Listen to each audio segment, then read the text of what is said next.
Welcome, welcome.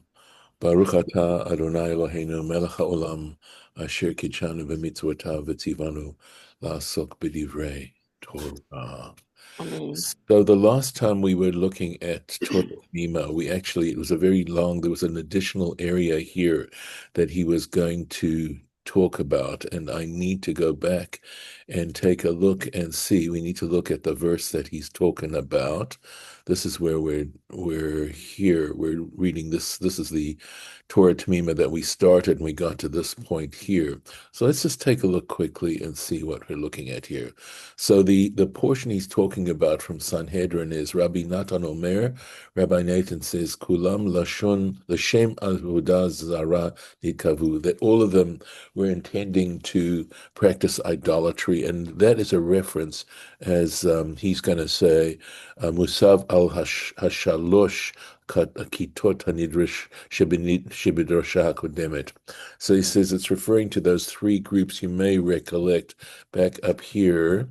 You'll see it says from Rabbi Yirmiyah, they had three different groups. Ones were thinking they would go up and just dwell on the top of the Tower of Babel. And one of them said, we will go and wage war against heaven, essentially. And one said, we will go up and we will worship idols.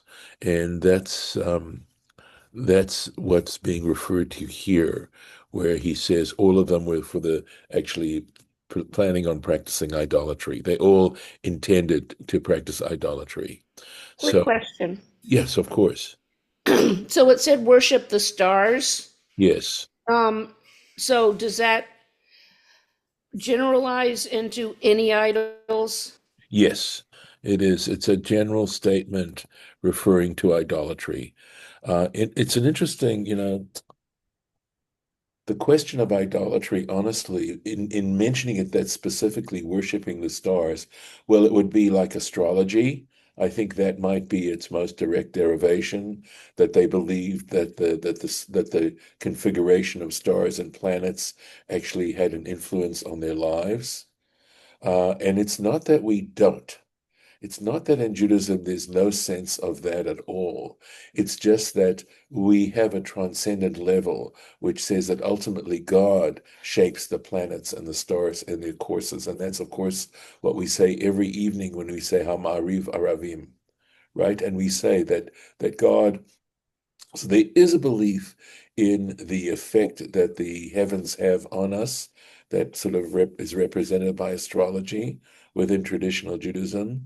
The difference is that idol worshippers or star worshippers would believe they are the ultimate power, which leads one to another interesting point, which is to say that if you in fact limit your belief to the physical universe, and say that we are only that nothing but the physical universe influences our behavior, etc., then essentially that would be a similar form of idolatry.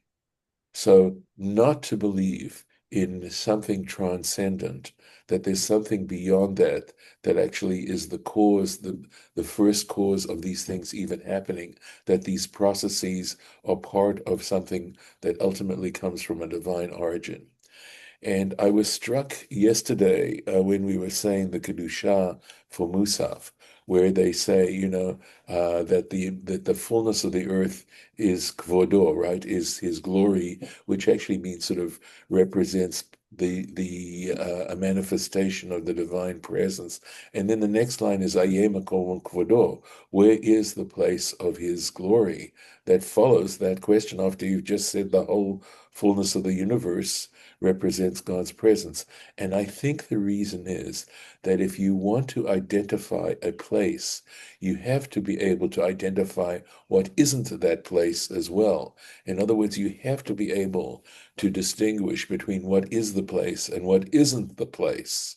So that if in fact this is a way of understanding why we're not able to identify God in that kind of way, is because in fact everything in the universe isn't that it's that God is behind all of this and is present in all of this, that the entire existence is suffused, if I may use that term, with the idea of God's power and presence. And that's one reason why we cannot identify it, why we would have to say, where is the place? Because when everything is identified with God's place, there isn't a place we can point to. And that also lends itself to that idea of tzimtzum, which is that in some ways God had to contract himself in order for human beings and for the universe itself, the physical universe, to exist. So I hope I'm making some sense here, but I'm so glad, Lauren, that you asked that question about, the fact that it uses this term star worshippers, those who worship stars. And there's just so much bundled into that idea. But essentially, to answer your essential question, yes, it is a general term for idolatry.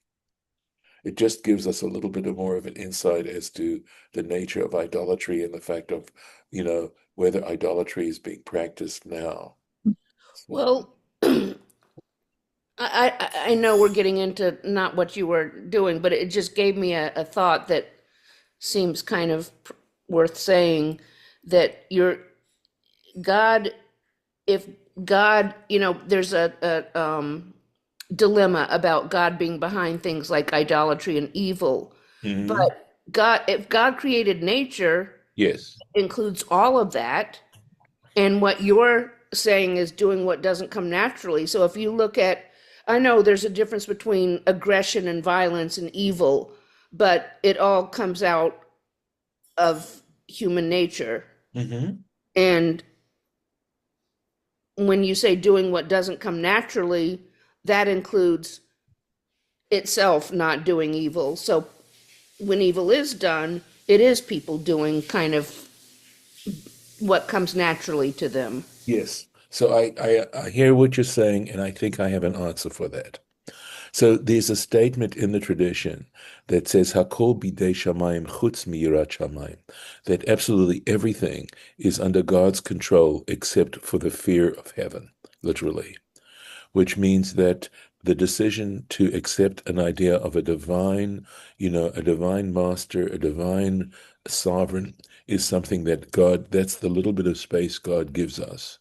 Now, to directly answer your question, the reason why we also have the ability, that part of our nature is to be aggressive and competitive, of course, isn't necessarily a bad thing, but to actually practice evil is that we also have the tools to overcome it.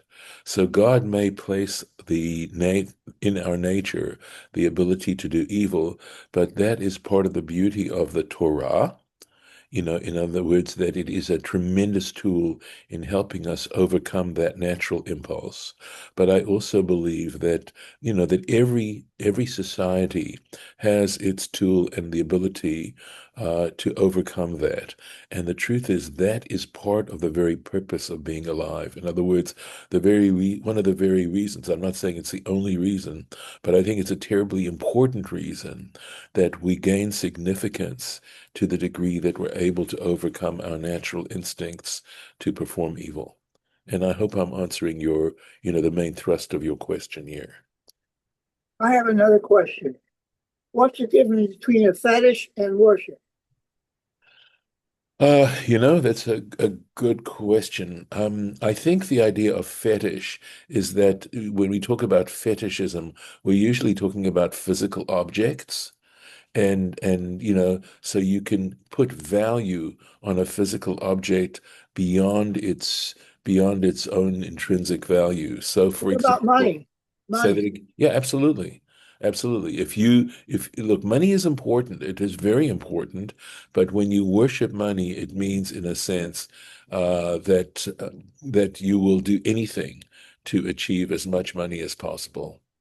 Okay. But I don't know that we'd call money so much a fetish although maybe it is psychologically, we could talk about fetishes in that sense. Uh, but essentially, in its, I think, original idea is, when you're sort of looking at a statue and believing that that statue actually has, powers that are, supernatural and things more than simply being an object, physical object. I think that's what we talk about. I think worship includes other elements as well. That in worshiping something, it means sort of, you know, putting it as sort of being obsessive over it, obsessing over it, or also allowing it to control your behavior, etc., etc. I mean, there are various ways, praising it, thinking about it, but I think it also primarily it involves various ways in which one can obsess over something. Lauren, did you want to add anything to what I just shared? Just that it always bothers me when people take only money in consideration when they make a decision, when there are often more important things to consider, like, other people's comfort or health Right. or well-being, and that if it takes money to get there, then use that money. Don't, I mean, what's the point of not, because it's not the only factor in a decision. It shouldn't be. Well, I think we should look at money as a tool, right? Yeah. And the truth is, you don't need infinite amounts of money to feel secure or to be able to do a lot of good things in this world. I mean, the idea of sufficient, I guess it's different for different people, but nevertheless, to have billions of dollars is hardly something that one needs to live a very comfortable and secure on many levels life and be able to accomplish a lot of wonderful things. I mean, the idea is that if one is wealthy and has much more than one needs to take care of one's basic needs as a human being, it gives you that opportunity to help so many other people. I mean, how many houses are you going to be able to live in? There's just so much that you can have before it becomes a burden and nothing more. Yeah. But anyway, just trying to answer your question about why, the issue of the fact that if God created everything, then that means also God created the ability that we have to choose evil. Right. It's the ability to do it, but the decision to do it is ours. That's why we can be judged. Anyway, should we try and get into this again? And I'll Yes. try and see if I can capture what we're doing. So, all right. So there's this issue here, Dor ha'haflaga ein lo chelek l'olam haba, that the generation of the dispersion, that is the generation of the Tower of Babel, because remember, they were then dispersed because they all spoke different languages. And I think in a sense, there's also from a metaphoric point of view, that's a very interesting concept, right? That again, the idea of, on the one hand, it seems like it would be such a nice thing if we all were able to speak one language and understand it. But clearly, the trouble is that in doing that, we can also use it to achieve very awful kinds of things. I mean, I don't think we know at this point where we're going to go with AI, and of course, on many levels, artificial intelligence can be a tremendous help, but we know that these sorts of things, how they're handled, and ultimately what they lead to, is iffy, that people can use AI to swindle people and to cheat. There are already stories about that, where they can take a person's speech patterns and create new speech patterns so that a person thinks that's someone else, or that they're speaking to someone they know and it isn't someone they know, etc. And unfortunately, of course, the amount of swindling that's going on these days is so much that I would say that today's etiquette should be, if you don't know who's calling you, you should just not answer. And if it's a worthwhile call, the possibility is that they should leave a message, and then you can look at that message and decide whether it's a legitimate call or not. It's not a guarantee, but I think at least it ups the probabilities. But you just can't answer a call that you don't recognize, where you don't recognize who's calling you. So let's go on here. But they don't have this share in the world to come, meaning that their lives basically end at the end of their lives. That's the end of it, right? But he So he mentions this, but he says there's a point that he raises. "Yesh laha'ir, lama ne'enshu kol kach."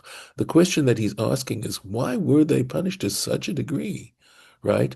And especially, and this is what he's bringing in, there appears to be a contradictory statement in Sanhedrin, page 61, right on the B side, where it says that according to one opinion, okay, who says that there are many shenistu ve'amru, there are many people who basically it means they were prevailed on, and they thought to themselves, Nelech v'ne'avod elalim, we're going to go and worship idols. In other words, they came to the conclusion that they should go worship idols, Peturim, but they're not going to be held guilty, right? They're not going, and why are they not held guilty? Mishum de rabim mamlechei velo avdei, mimalchei velo avdei. Because many of those people, you can't just take that general category of people who are thinking seriously about worshiping idols, okay, and say they have no share in the world to come.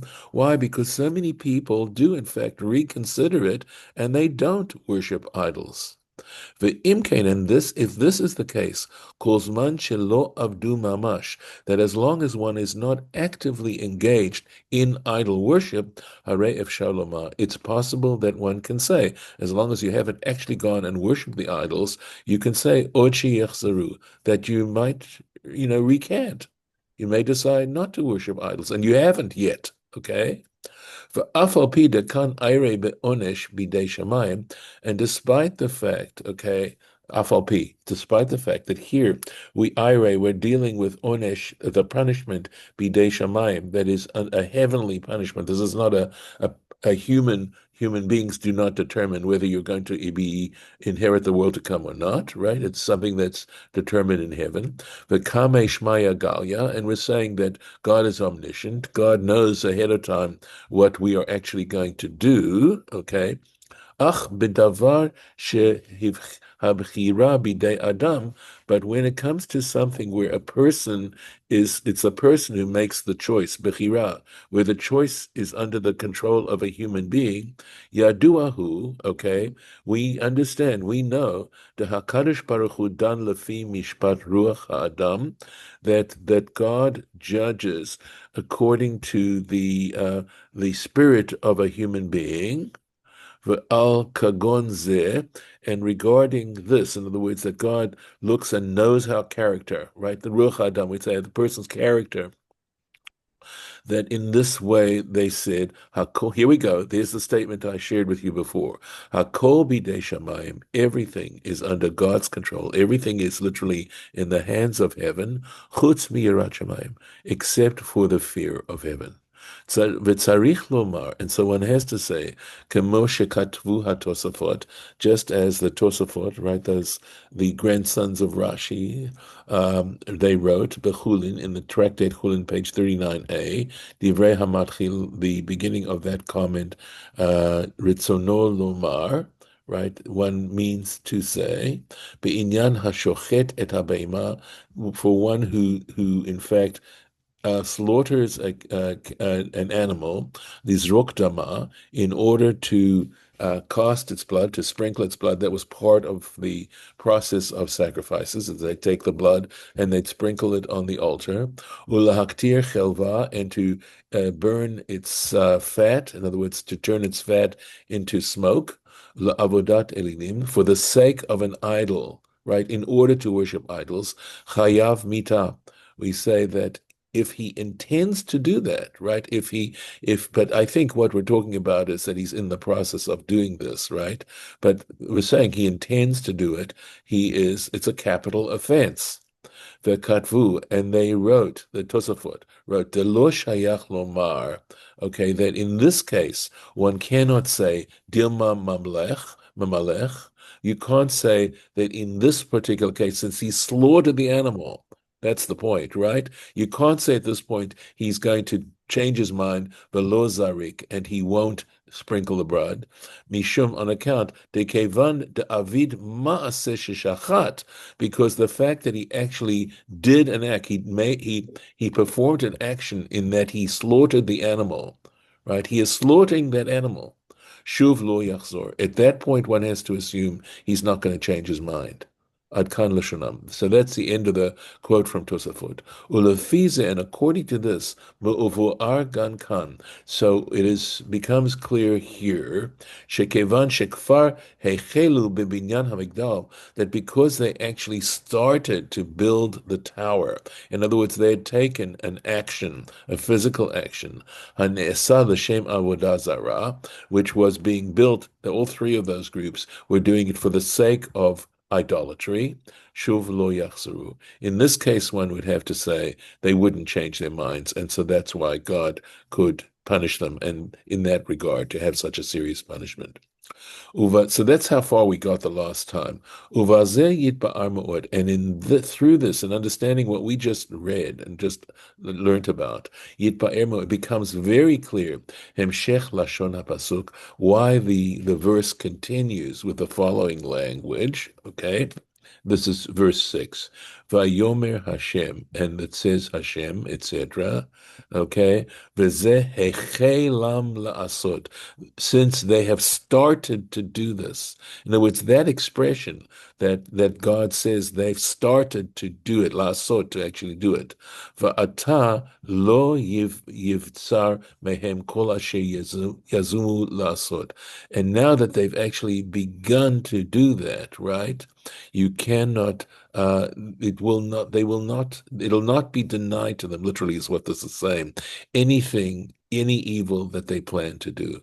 In other words, now that they've actually taken the action of building the tower, right, we can assume they will in fact do, right, they will in fact perform the act that they intended to do, even though the building of the tower itself, in and of itself, isn't the actual worship of idolatry, but it is a physical act towards this.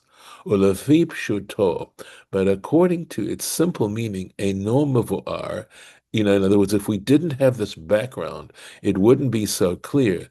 Ki hen yad Hashem lo tiktzar lahafri'am mima'asehem, because in fact, God would, I think what he's saying is, Yad Hashem, remember, Yad, hand, the power, right? That God's hand is not shortened, lahafri'am mima'asehem, to prevent them essentially from what they were doing. In other words, God could have stopped them. Gam acharei hechelam la'asot. Even we could have, if we didn't know this background that we just had, the importance of actually starting a physical item, God could have stopped them from what they started to do. Ach lefish hamevuar, but now that we understand what God became clarified, the acharesha osim peula b'davar hanechashav, that once you actually perform an act with what you intend to do, shov lo yachzeru, we can say that they would not change their minds, that they were determined to, in fact, worship idols, to become idol, to be idol worshippers. Ela bavadai, but we could say for certain, yigmaru, they would in fact complete their intention. Veze ashma'inan, and this, from this we learn, okay, it teaches us, so implies, delachen ishu, okay, that for this reason they were punished, kamo shekvar avdu avad, as if they had already worshipped idols before al mamash, in actual fact, right? In actual fact, actually worshipped idols. Vedok, and he says this is a compelling explanation. All right. So here, let's just go back over something, right? They begin to build the tower with that intention of worshiping idols ultimately, right? There are three decisions. But remember, God prevented them from doing it, right? They never did get to complete the tower because God confused their languages, and they could not cooperate to build the tower. So the question that, of course, Torah Temimah is asking is, if they never actually got to worship idols or to wage war or to do what they wanted, why would they not, why would they be punished that they would not inherit the world to come?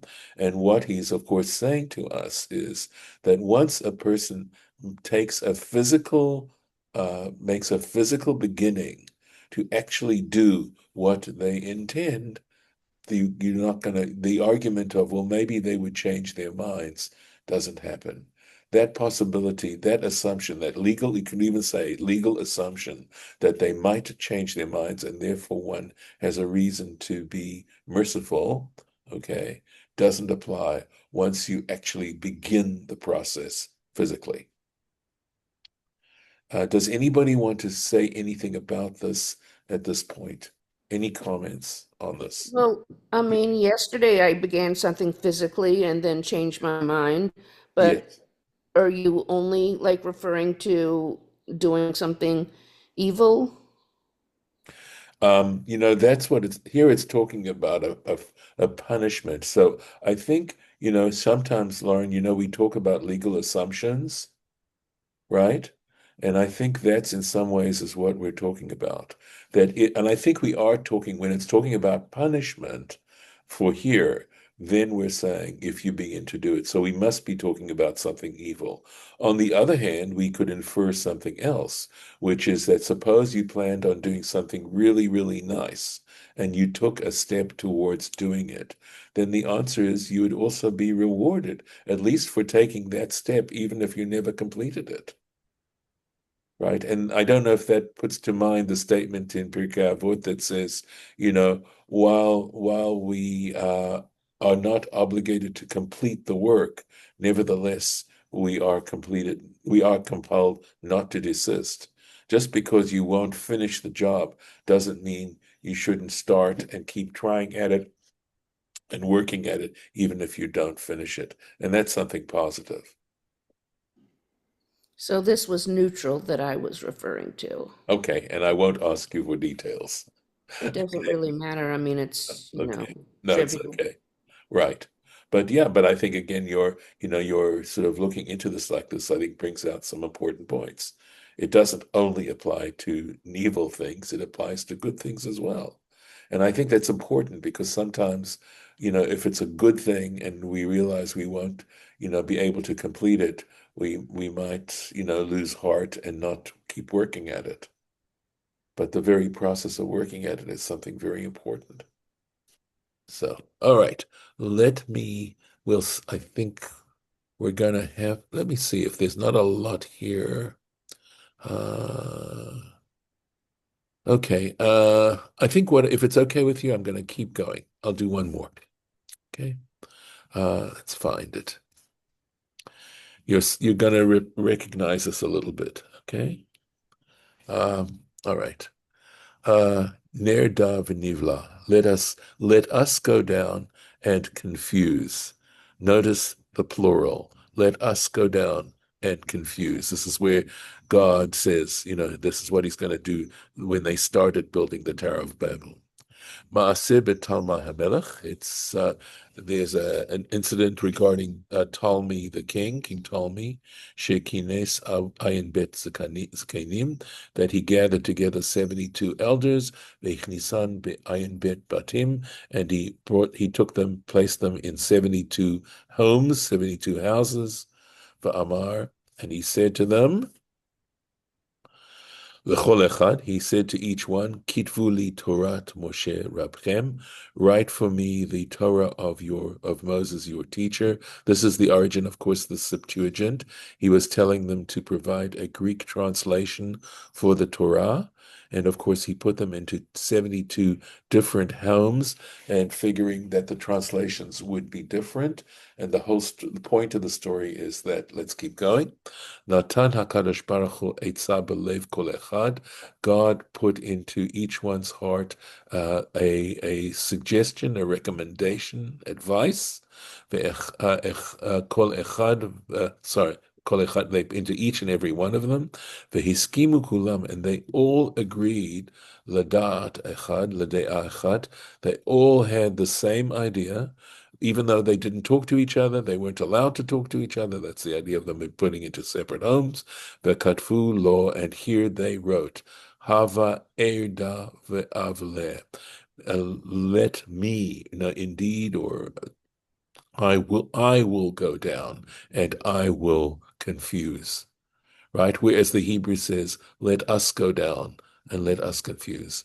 So clearly the idea right there of possibility, and this is not the first time the Torah Temimah has mentioned such a case. There are these various cases where the Hebrew is in one and the Septuagint differs, and the point that it's plural is, of course, the possibility of more than one God, etc. And the people who were doing it knew that he might look that way. The Talmud was maybe trying to find problems with the Torah, and questioning it. So let's just see what he says.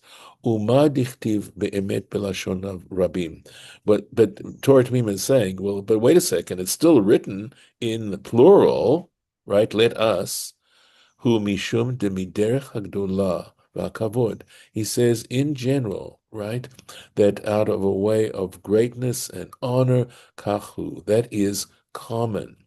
Right, I like to give the example when you told Queen Victoria, a joke and she didn't think it was funny, what would she say?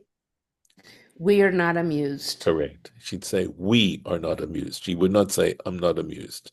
Right? So, and so this is the point he says. Ukomo v'melech basar v'adam. He says, a human human sovereign, shemedaber ba'ado bilshon rabim, who refers to himself in the plural, kenoda, as is understood. And that's because of what a sovereign ruler represents, that he represents the entire nation, that in a sense, he's the embodiment of the entire nation. Ella, however, Talme lo haya makabel ze habiur, but the probability was that Ptolemy would not accept this explanation, that he could argue against it, mipnei she'ulai haya rotzeh limso ilah b'torat Moshe, because it's possible that he was really trying to find some sort of fault, right, with Moses's Torah. And of course, we know when you are emotionally, you've decided emotionally to do something, a certain conclusion, we are very good at rationalizing. And we could say, yeah, well, that's your reason. But we know that when you feel strongly about something and feel strongly about something, there are always ways to get around it. Right? And despite the fact that they still would have been able to prove to him that there weren't many gods, miyad vayered Hashem, because right after that it says vayered Hashem, it says the Lord went down, singular, lashon yachid. And he says, take a look at the next drasha, We're going to see the point coming up in the next in Torah Temimah's next comment. Ach benuschat ha'ataka. He says, but in the version of the translation, lo hayu yicholim leva'er zeh. But the fact that they were translating it into a different language meant that possibly they would not be able to point that out to him. It's in the Hebrew, right? But they were translating this into Greek. Uvein ko haya mit'ane. And despite this, he still could have argued with them. In other words, the fact that in Greek, that the use of that singular verb form might not occur in Greek. And he says things that apply to this particular interpretation, uliyan hakinus bichlal, and the very fact that he wanted to gather them together, the fact that he wanted to do this enterprise. Take a look at what we wrote above, la'el rosh perik beishit, at the beginning of Parshat Bereshit. It's one of his early comments there, and he goes into more detail about it back there. And of course, we did cover it because we're working our way slowly through all of this. So let me make a mark of where we are. And I'm going to put where we are here, if I may.